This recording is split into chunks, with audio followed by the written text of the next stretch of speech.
Well, hey there again, friends, and welcome back to my channel. I'm Carpo, or Joshua, whichever you prefer.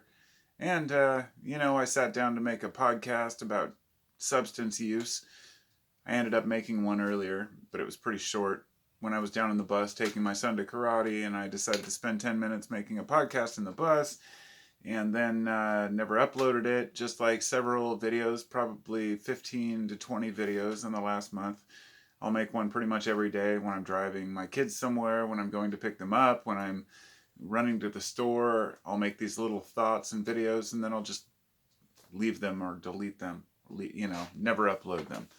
And most of them are just thoughts about life, things that I find to be important. But the point of this is that I kind of scoff at my own thoughts now, and I think, it's not even worth sharing. Nobody gives a shit about that. And then I delete it, and that's just how it is.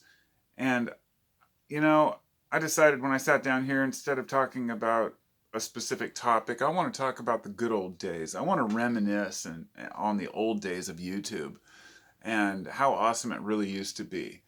Because I was at one time willing to share every thought I had.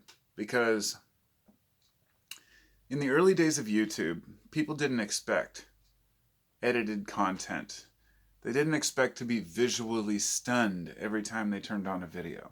They didn't expect to have jump cuts or somebody who's just going to feed them a consistent narrative of information pertaining to maybe whatever they want to hear. It was more like, what's this video? Oh, here's a guy talking about turtles. What's this video over here? Oh, this guy's just sitting in front of the camera staring and tripping or something, and there was just so much variety. But on top of that, it was the more important thing, is the community on YouTube was completely different. I mean, yes, of course, there were always those commenters that, of course, the Jews were to blame for everything that happened. It was always Israel, Israel, right? The same old problems we had. People calling each other names, trying to get attention. Eventually, that was considered hate speech, and it was kicked off the platform, which, I really don't. I've had mixed feelings on this over the years. There was a time, maybe 5 years ago, when I said, yeah, some of these platforms do need to kick off some of these people who are consistently just scolding and being rude and cussing. I don't feel that way at all anymore. In fact, I think that it's counterproductive. Not because I accept these people's views, but because I realize if you eliminate anyone's views from the public sphere, not only can they not get feedback from others about how they're full of shit they are, but also it gives them more ammunition to say, look, they're just trying to hide what I have to say. It's like when a guy says, the sky is green. Now everybody says the sky is blue, and a guy makes a video, the sky is green, and he makes a channel called The Sky is Green. Maybe the perfect example would be birds aren't real, which is a complete mock of, this conspiracy theory and the tinfoil hat bullshit nonsense out there.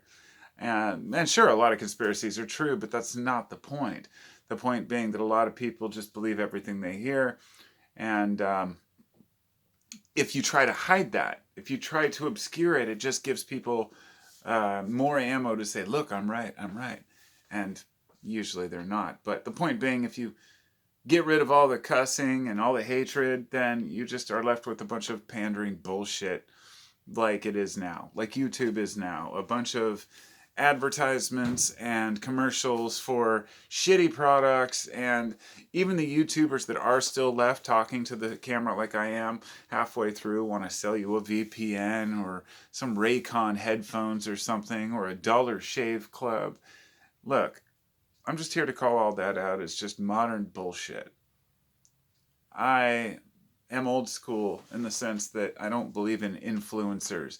I don't believe in people selling and marketing products they don't even use themselves, because to me that's the same as a pyramid bullshit scheme like selling Herbalife or some of these things. Hey, sure, it works for some people, but you're selling something that half the time you don't even know how well it really works. And that's the pretentious nature of where YouTube has gone, that people are having to cater and twist what they say because they're afraid of being censored or not being able to get their ad revenue.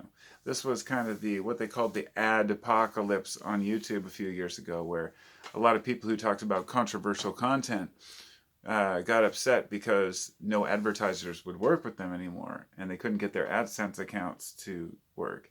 And I said, hey, that is one case where I say tough shit. If you want to work with corporations and you want to get corporate money in your pocket for the products they make, just because you're saying, hey, buy this, you have to play the game. And if that's something you want to do, fine. But I don't want to play the game.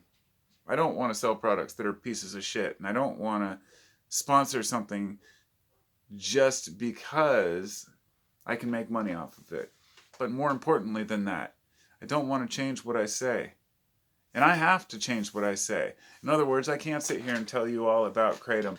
I can't sit here and talk about drugs all day, or even controversial topics, whether it be firearms or anything else, because YouTube not only pushes it to the bottom, I'm okay with that.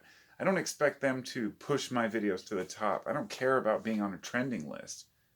But what I do care about is not getting an email from YouTube saying, by the way, we've not only deleted your video, but we've given you a strike on your channel for harmful and dangerous content.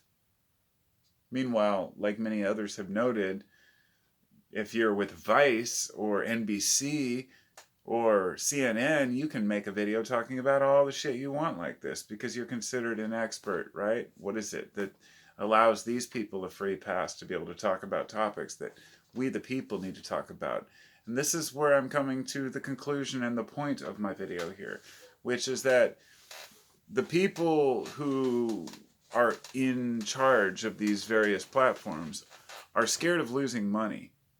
Even though it's the people like us that created the platforms, they're scared of losing funding, they're scared of losing money, they're scared of losing ad revenue, and corporations are scared of losing power. Therefore, they will kick off any smaller people who talk about any of the same topics. If NBC talks about a lab leak hypothesis in Wuhan, they can get away with it. There's no way they're ever going to have a video deleted by YouTube. But if Kim Iverson talks about it, or if somebody who people consider to be, extremists talk about it, then they'll delete it and give them a strike. And so many smaller channels have been pushed off of YouTube, pushed to the back. And a lot of people are moving to places like, Odyssey. I have a account there I haven't really used, but I'm probably going to start using it more often for that kind of stuff. But that's why I host my own podcast, because then I can talk about these topics. And if you haven't seen the podcast or heard it, it's 15-minute free thinking. It's on all the major platforms. And that's my rant for the day. YouTube was cool in the good old days. And now it's pretty much just a piece of shit floating down a river. Talk to you next time.